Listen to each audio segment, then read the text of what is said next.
Pemirsa, setelah Rakernas PDI Perjuangan beberapa waktu lalu, Ketua Umum PDI Perjuangan Megawati Soekarno Putri seolah memberikan banyak tugas khusus kepada Puan Maharani.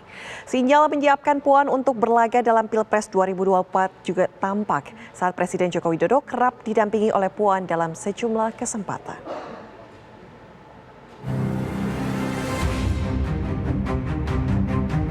Genderang Pilpres 2024 kian terdengar jelas. Partai politik mulai berbenah diri dan mempersiapkan calon presiden serta calon wakil presiden yang akan diusungnya. Salah satu partai politik yang banyak disorot adalah PDI Perjuangan, yang merupakan partai pemenang pemilu 2 kali berturut-turut. Setelah menggelar Rakernas beberapa waktu lalu, Ketua Umum PDI Perjuangan Megawati Soekarno Putri seolah memberikan banyak tugas khusus kepada Puan Maharani. Sinyal menyiapkan Puan untuk berlaga dalam Pilpres 2024 juga tampak saat Presiden Joko Widodo kerap didampingi oleh Puan dalam sejumlah kesempatan. Secara fungsional mereka memang akan terus berdampingan dalam fungsi pengawasan untuk mengawasi kinerja jalannya pemerintahan ya. Dan secara historis memang hubungannya sudah cukup lama ya antara Pak Jokowi dengan PDI Perjuangan. Jadi buat kita sih tidak ada hal yang baru ya sebenarnya kalau pertemuan-pertemuan baru akan dia menjadi news nanti kalau gerakan itu sudah menjadi gerakan yang nyata begitu ya. Karena kita ini apalagi kayak saya ya tidak gampang terharu begitu lihat keadaan-keadaan seperti itu ya. Kita tahu politik di Indonesia kan yang terlihat belum tentu yang terjadi.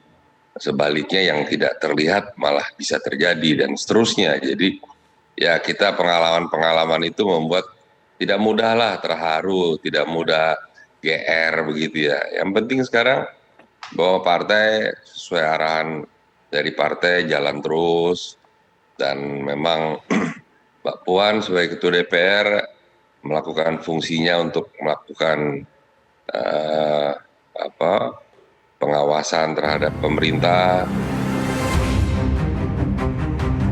Direktur Eksekutif Indonesia Political Opinion Deddy Kurniasyah menilai kebersamaan Puan dan Jokowi sengaja ditunjukkan untuk menepis anggapan PDI Perjuangan terbelah dalam dukungan di Pilpres 2024. Saya kira secara sederhana kita akan membaca ini ada 2 hal yang paling mencolok. Yang pertama adalah bahwa kedekatan ini sinergi dengan apa yang ditugaskan dari Ibu Megawati terhadap Puan Maharani.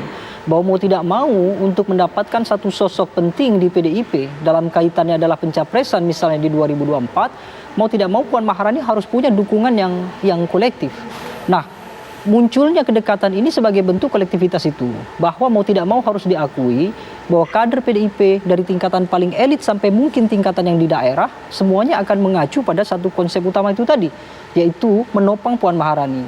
Sementara yang kedua, ini sebagai sinyal dari tingkatan paling atas, terutama adalah dari Ibu Megawati terhadap kader-kader yang berada di bawah, yang mungkin dalam konteks kemarin sebelum Rakernas kemudian sampai pasca Rakernas, dianggap banyak kader-kader yang melakukan manuver atau ada semacam keraguan siapa yang kira-kira akan ditonjolkan oleh Megawati untuk mendapatkan legitimasi keterusungan itu. Nah, mau tidak mau ketika Puan mendapatkan tugas khusus, salah satunya adalah untuk melakukan konsolidasi politik, kemudian mendampingi presiden kemanapun pergi, termasuk melakukan konsolidasi terhadap publik, maka ini cukup menguatkan anggapan bahwa Puan bisa saja menjadi penanda bahwa dia akan diusung di 2024. Sementara Presiden Joko Widodo karena punya pengaruh di luar struktural di PDIP, mau tidak mau sosok presiden ini menjadi penting. Makanya kemudian untuk mendapatkan legitimasi dukungan elit itu salah satunya adalah dengan mendekatkan Puan dengan aktivitas presiden. Sementara itu, pengamat politik Henry Satrio menyatakan tantangan bagi Puan saat ini adalah bagaimana Puan bisa dikenal luas oleh publik. Dukungan Jokowi terhadap sosok capres yang diusung PDI Perjuangan juga menjadi kunci. Akankah Jokowi mengarahkan para pendukungnya untuk mendukung Puan? Salah satu tantangannya Puan Maharani itu sebetulnya bagaimana dia lebih dikenal publik sehingga publik ini benar-benar tahu kualitasnya.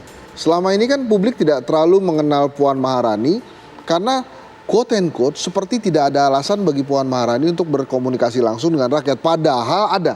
Sebagai ketua DPR mestinya dia akan lebih intens tuh bicara dengan rakyat sehingga rakyat memahami kualitas dirinya.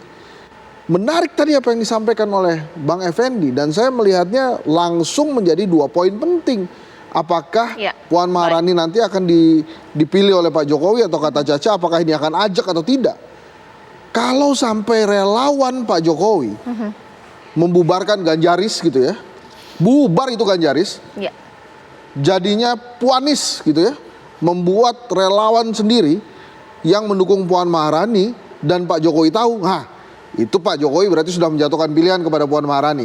Kemudian yang kedua, kalau sampai Ganjar pindah partai, nah ini pasti backingannya juga Pak Jokowi juga. Jadi kita melihat Pak Jokowi akan memilih siapa, saya setuju sama Bang Effendi. Kita lihat aja relawannya. Relawannya Pak Jokowi ini akan ke Puan atau tidak? Selama relawannya Pak Jokowi belum ke Puan dan masih ke Ganjar, maka saya akan meminjam kata-kata Bang Effendi. Saya tidak akan mudah terharu dengan kejadian ini, walaupun kualitas Puan Maharani kita perlu ketahui. Tim TV One mengabarkan.